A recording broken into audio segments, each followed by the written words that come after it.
ನನ್ನ ಮಗಳು ತಲೆ ತಿರುಗಿ ಬಿದ್ದವಳೆ. ಇವ್ ನೋಡಿದ್ರೆ ಆ ಹಿಡಿಮೆನ ಮದುವೆ ಆಗಿ ಸಂಸಾರ ಮಾಡ್ಕೊಂಡು ಕೂತವನೆ. ಇವತ್ತು ಏನಾರಾಗ್ಲಿ ಮಾನ ಮರ್ಯಾದೆ ಕಳೆದು ಬಿಡ್ತೀನಿ. ಏ ಸೀನಾ, ಬರಲ ಆಚೆಗೆ. ಬೇರೆ ಆದ್ರೆ ಹೊರಗೆ ಬರಲ್ಲ. ಮಳ್ಸೀನಾ, ಏಯ್ ಮಾವ ಯಾಕೆ ಹಿಂಗ್ ಕೂಕತಾ ಇದೀರಾ? ಒಸಿ ಮರೆಗ್ ಬನ್ನಿ ಮಾತಾಡಬ. ಯಾವನ್ಲ ಮಾವ ಮರೆಗ್ ಬಾ ಅಂತ್ಯ? ಇದುವರೆಗೂ ಮರೆನಲ್ಲೇ ನನ್ನ ಮಗಳನ್ನ ಪ್ರೀತಿ ಮಾಡಿದೆ, ಮರೆನಲ್ಲೇ ಅವಳಿಗೆ ಮಾತು ಕೊಟ್ಟೆ, ಮರೆನಲ್ಲೇ ನಿಮ್ಮವ್ವನ್ ಕರ್ಕೊಂಬಂದು ಅವಳ ತವನು ಮಾತು ಕೊಡಿಸ್ದೆ. ಇಷ್ಟೆಲ್ಲ ಮಾಡಿ ಮರೆನಲ್ಲೇ ಮದುವೆ ಆಗಿ ನನ್ನ ಎದುರೇ ನಿಂತಿದ್ಯಲ್ಲ, ನಿಂಗೆ ಎಷ್ಟ ಧೈರ್ಯ ನಿನ್ಗೆ? ಏನವಾ ಲೀಲವ, ನೀವೇ ನಮ್ ಬೀಗ್ರು, ಪಿಂಕಿನೇ ನಮ್ಮನೆ ಸೊಸೆ, ಮದುವೆ ಮಾಡ್ಕೊಂಡು ಮನೆ ಕರ್ಕ ಬರ್ತೀನಿ. ನನ್ ಗಂಡ ಏನಾರ ಕೇಳಿದ್ರೆ ಶಿವು ಪಾರ್ವತಿಗೆ ಒಂದ್ ನ್ಯಾಯ, ನನ್ ಮಗಿಗೆ ಒಂದ್ ನ್ಯಾಯನಾ ಅಂತ ಕೇಳ್ತೀನಿ ಅಂದೆ. ಎಲ್ರವ ನ್ಯಾಯ? ಅವ್ವ ಮಗ ಸೇರ್ಕೊಂಡು ನನ್ನ ಮಗಳಿಗೆ ಮಾಡ್ದಲ್ಲ ಅನ್ಯಾಯನ. ಅಯ್ಯೋ, ನೀವ್ ಹಿಂಗ್ ಕೂಕೊಂಡ್ರೆ ನಾವ್ ಏನು ಅಂತ ಹೇಳೋಣ? ಹೊಸಿ ಮೆತ್ತಗ್ ಮಾತಾಡೋಣ. ಆ ಮದ್ವೆ ಹೆಂಗ್ ನಡೀತು ಅಂತ ಕೇಳಿಸ್ಕೊಂಡ್ಬಿಟ್ರೆ ಕಣ್ಣಾಗೆ ನೀರ್ ಹಾಕೊಂಡ್ಬಿಡ್ತಾರೆ ಕಣಣ. ಹೌದು ಕಣ್ಮವ, ನಮ್ಮಪ್ಪ ಬಲವಂತವಾಗಿ ಕರ್ಕೊಂಡು ಹೋಗಿ ನನಗ್ ಮಾತಾಡಕ್ಕೂ ಬಿಡದೆ ಮದುವೆ ಮಾಡಿಸ್ಬಿಟ್ಟ. ದೇವಸ್ಥಾನದಲ್ಲಿ ನೀವೇ ಹೇಳಿದ್ರಿ ತಾನೆ, ಆ ಹುಡ್ಗಿಗೆ ಹಂಗಾಗೋಯ್ತಂತೆ, ಯಾರೋ ಪುಣ್ಯಾತ್ಮ ಬಂದಂತೆ ಅಂತವ. ಓ ಮಾವ, ದೇವಸ್ಥಾನದ ಹತ್ರ ಪುಣ್ಯಾತ್ಮ ಅನ್ಬಿಟ್ಟು ಈಗ ಮನೆ ತಗೊಂಡ್ಬಿಟ್ಟು ಸುಳ್ಸಿನ ಕಳ್ಸಿನ ಮಳ್ಸಿನ ಅಂತಿದ್ರಲ್ಲ ಮಾವ. ಏಯ್, ಅಲ್ಲಿ ಏನಾರ ಆಗ್ಲಿ, ನೀನ್ ನನ್ನ ಮಗಳನ್ನ ಪ್ರೀತಿಸ್ದೆ ಆ ಡುಮ್ಮಿಗೆ ತಾಳಿ ಕಟ್ಟಿದ್ದಿದ್ರೆ ನೀನ್ ಪುಣ್ಯಾತ್ಮ ಅಂತ ತಲೆ ಮೇಲೆ ಒತ್ಕೊಂಡು ಮೆರವಣಿಗೆ ಮಾಡಿಸ್ತಾ ಇದ್ದೆ. ಆದ್ರೆ ನೀನ್ ಯಾರನ್ನಪ್ಪ ಪ್ರೀತಿ ಮಾಡಿದ್ದು? ನನ್ನ ಮಗಳಂತಾನೆ. ರಶ್ಮಿ ಮದ್ವೆ ಆದ್ಮೇಕೆ ದೇವಸ್ಥಾನಕ್ಕೆ ಕರ್ಕೊಂಬಂದು ತಾಳಿ ಕಟ್ಸೋಣ ಅಂತ ಹೇಳಿ ಕಟ್ಕೊಂಡಿರೋ ಹೆಂಡ್ತಿನ ಕರ್ಕೊಂಬಂದು ನನ್ನ ಮಗಳ ಪಕ್ಕದಲ್ಲಿ ನಿಲ್ಲಿಸ್ತೀಯಲ್ಲ, ಎಷ್ಟು ಧೈರ್ಯ ಇರ್ಬೇಕು ನಿನಗೆ? ಅಣ್ಣ, ನಮ್ಮ ಮನೆಯವ್ರ ಬಗ್ಗೆ ನಿಂಗೆ ಗೊತ್ತಲ್ಲ, ನಮಗ್ ಮಾತಾಡಕ್ಕೆ ಬಿಡ್ಲಿಲ್ಲ ಕಣಣ್ಣ. ಸೀನಾ 10 ಲಕ್ಷ ರೂಪಾಯಿ ಕದ್ದವನೆ ಅಂತ ಆರೋಪ ಹೊರಿಸಿ ಕಣ್ಣ ಮುಚ್ಚೆ ಕಾಡೆ ಗೂಡೆ ಅನ್ನೋದ್ರೊಳಗೆ ಮದ್ವೆನೇ ಮಾಡಿಸ್ಬಿಟ್ರು ಕಣಣ್ಣ. ಅಣ್ಣ, ಪಿಂಕಿಗೆ ಯಾವತ್ತೂ ಅನ್ಯಾಯ ಆಗ್ಬಾರ್ದು ಅಂತ ಬದುಕಿರೋ ಜನ ಅಣ್ಣ ನಾವು. ಸುಮ್ನಿರಿ ಸಾಕು, ನಾನು ಕಂಡಿದ್ದೀನಿ ನಿಮ್ಮ ನಾಟಕಗಳನ್ನ. ಪ್ರೀತಿಸೋದು ಒಬ್ಬಳನಂತೆ, ಕಟ್ಕೊಳ್ಳೋದು ಇನ್ನೊಬ್ಬಳನಂತೆ. ಇಬ್ಬಿಬ್ಬರು ಎಂಡ್ರನ್ನ ಕಟ್ಕೊಳಕ್ಕೆ ಸಾಕ್ಷಾತ್ ಶ್ರೀನಿವಾಸ ಅನ್ಕೊಂಡಿದ್ದೀರ ನಿಮ್ ಮಗನ್ನ. ಮಾವ ನಿಮ್ ಕಾಲಿಗೆ ಬೀಳ್ತೀನಿ ಮಾವ, ಹೊಸಿ ಮೆತ್ತಗ್ ಮಾತಾಡಿ. ಆ ಟುಮ್ಮಿ ಏನಾರ ಕೇಳಿಸ್ಕೊಂಡ್ರೆ ಹೋಗಿ ಶಿವಣ್ಣಂಗೆ ಹಾಕೊಟ್ಬಿಡ್ತಾಳೆ. ಆ ಶಿವಣ್ಣಂಗೆ ಏನಾರ ಗೊತ್ತಾಯ್ತು ಅಂದ್ರೆ ಸೀದಾ ಬಂದು ನನ್ನ ಮೆಟ್ರೆ ಹೆಸರು ಸಾಯಿಸ್ಬಿಡ್ತಾನೆ. ಶಿವಣ್ಣ ತಂಗಿರ ವಿಷಯದಲ್ಲಿ ಹೊಸಿ ರಾಗು, ಅದಕ್ಕೆ ಸ್ವಲ್ಪ ಮೆತ್ತಗ್ ಮಾತಾಡಿ ಮಾವ.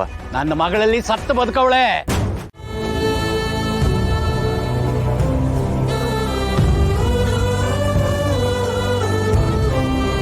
ಪಾರು,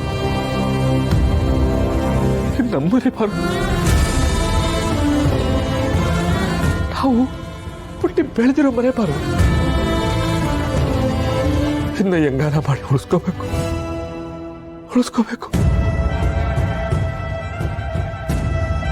ಅವ್ವ ಮಕ್ಕಳವ, ನಮ್ಮವ್ವ ನಂಗೆ ಗೊತ್ತೈತೆ ನೀ ನನ್ನ ಕೈ ಬಿಡೋಕ್ಕಿಲ್ಲ ಅಂತ. ನೀ ನಂಗೊಂದು ದಾರಿ ತೋರ್ತೀಯ. ಈಗ ಎಲ್ಲ ನನ್ನ ದುಡ್ಡಿಗೆ ವ್ಯವಸ್ಥೆ ಮಾಡ್ಬೇಕು.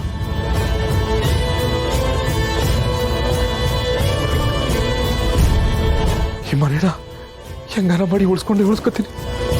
ನಾ ಬರ್ತೀನಿ.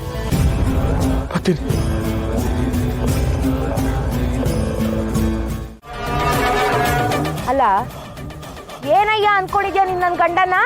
ಏಯ್, ಮರ್ಯಾದೆ ಕೊಟ್ಟು ಮಾತಾಡೋ. ಮುಚ್ಚಯ್ಯ ಬಾಯಿ, ಸಾಕು. ಮರ್ಯಾದೆ ಅಂತೆ, ಮರ್ಯಾದೆ ಕೊಟ್ಟು ಮರ್ಯಾದೆ ತಗೋಬೇಕು ಅಂತ ನಮ್ಮ ಅಣ್ಣ ಹೇಳ್ಕೊಟ್ಟಿದ್ದಾನೆ. ಆದ್ರೆ ಅದೇ ತನ್ನ ಗಂಡಂಗೆ ಮರ್ಯಾದೆ ಸಿಗದೆ ಹೋದ್ರೆ ಪರ್ಕೆ ತಗೊಂಡು ಪಟ ಅಂತ ಹೊಡಿಬೇಕು ಅಂತಾನೂ ನಮ್ಮ ಅತ್ತಿಗೆ ಹೇಳ್ಕೊಟ್ಟಿದ್ದಾಳೆ.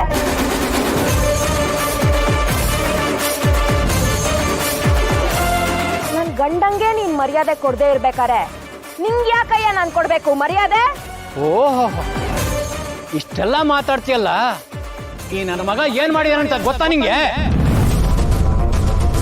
ಏಯ್, ಬಾಯಿ ಮುಚ್ಚು ಅಂತ ಆಗ್ಲೇ ಹೇಳಿಲ್ವಾ? ಅಲ್ಲ, ನನ್ ಗಂಡ ಏನ್ ಮಾಡಿದಾನೆ ಅಂತ ಕೇಳ್ದಿಯಲ್ಲ. ನಾನು ಅವನ್ನ ಇತ್ತೀಚೆಗೆ ಮದುವೆ ಆಗಿರ್ಬೋದು, ಆದ್ರೆ ಚಿಕ್ಕ ವಯಸ್ಸಿಂದ ನೋಡ್ಕೊಂಡು ಬಂದಿದ್ದೀನಿ, ಜೊತೆಗೆ ಬೆಳೆದಿದ್ದೀನಿ.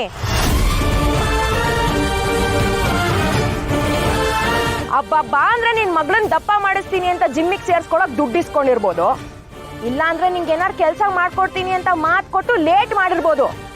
ಅದ್ ಬಿಟ್ಟು ನೀನ್ ಯಾವ ಕೆಟ್ಟ ಕೆಲ್ಸಾನು ಮಾಡ್ರಕ್ ಸಾಧ್ಯ ಇಲ್ಲ ನನ್ ಗಂಡ. ಹಾಗಂತ ನಿನ್ ಗಂಡ ಉಡಾಳ ಸೋಂಬೇರಿ ಅಂತ ಹೇಳಕ್ ಬಂದ್ರೆ ನಾಲ್ಗೆ ಕಿತ್ತು ನಾಯಿಗೆ ಹಾಕ್ಬಿಡ್ತೀನಿ. ಯಾಕೆ? ನೀನ್ ಉಡಾಳಲ್ವಾ?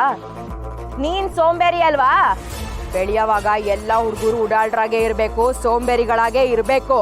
ಅವ್ರಿಗೂ ಒಂದ್ ಟೈಮ್ ಅಂತ ಬರುತ್ತೆ, ಅವಾಗ ಜವಾಬ್ದಾರಿ ತಿಳ್ಕೊತಾರೆ. ಈ ಕತೆ ಎಲ್ಲ ಇಟ್ಕೊಂಡು ನನ್ನ ಹತ್ರ ಬಂದ್ ಮಾತಾಡಕ್ ಬರ್ಬೇಡ. ಏಯ್ ಸೀನಾ, ನಿನ್ ಹೆಂಡ್ತಿನ ಮುಂದೆ ಬಿಟ್ಟು ನೀನ್ ಬಚಾವಾಗಕ್ ನೋಡ್ತಾ ಇದ್ಯಾ? ಲೇ ಕಳ್ಸೇಗೌಡ, ನನ್ ಗಂಡಂಗೂ ನಿಂಗೂ ಮುಂಚೆ ಏನ್ ಸಂಬಂಧ ಇತ್ತು ಅನ್ನೋದು ನನಗ್ ಗೊತ್ತಿಲ್ಲ. ಅವ್ರು ಏನ್ ಮಾಡಿದ್ರು ಅನ್ನೋದು ನನಗ್ ಬೇಕಾಗೂ ಇಲ್ಲ. ಇವಾಗ ಹಳೆ ಲೆಕ್ಕ ಎಲ್ಲ ಹೊರಟೋಯ್ತು, ಮುಂದಿಂದೇನಿದ್ರು ಹೊಸ ಲೆಕ್ಕ. ಯಾಕೆ ಅಂದ್ರೆ ಇವಾಗ ನನ್ ಗಂಡನ್ ಜೀವನದಲ್ಲಿ ನಾನ್ ಬಂದಾಗಿದೆ. ನನ್ ಗಂಡಂಗೂ ಜವಾಬ್ದಾರಿ ಅನ್ನೋದಿದೆ, ಆದ್ರೆ ಅದನ್ನ ತೋರ್ಸ್ಕೊಳಕ್ಕೆ ಇನ್ನೂ ಯಾರು ಅವಕಾಶ ಮಾಡ್ಕೊಟ್ಟಿಲ್ಲ. ಹಂಗಂತ ಹೇಳಿ ಮುಂಚಿನ ತರನೇ ಏನಾರು ಮಾತಾಡ್ಸಕ್ ಬಂದ್ಯೋ, ಕಳ್ಸೇಗೌಡನ ದಿವಂಗತ ಕಳ್ಸೇಗೌಡ ಮಾಡ್ಬೇಕಾಗತ್ತೆ. ಹುಷಾರ್! ಏಯ್! ಏಯ್!